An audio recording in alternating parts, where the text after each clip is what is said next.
insieme al sindaco Enrico Trantino siamo stati oggi alla Federico De Roberto nel Plesso Castaldi perché si è ricordato una giornata importante, quella del rispetto e dell'ambiente. L'hanno manifestato in diversi modi, da musiche dell'orchestra della stessa scuola, dei ragazzi della stessa scuola che rappresentavano appunto la problematica dell'ambiente con la sfaccettatura appunto del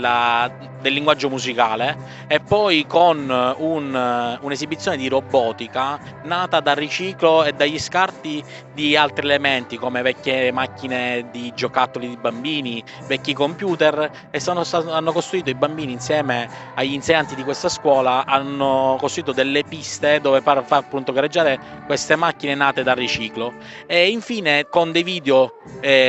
promozionali della città, delle tradizioni, di tutta la cultura scolastica, sono stati proiettati all'interno dell'auditorium della scuola. Un evento unico per la città, e complimenti sempre alla preside Giuffrida e a tutto l'istituto scolastico per queste attività che fanno per i bambini della nostra città.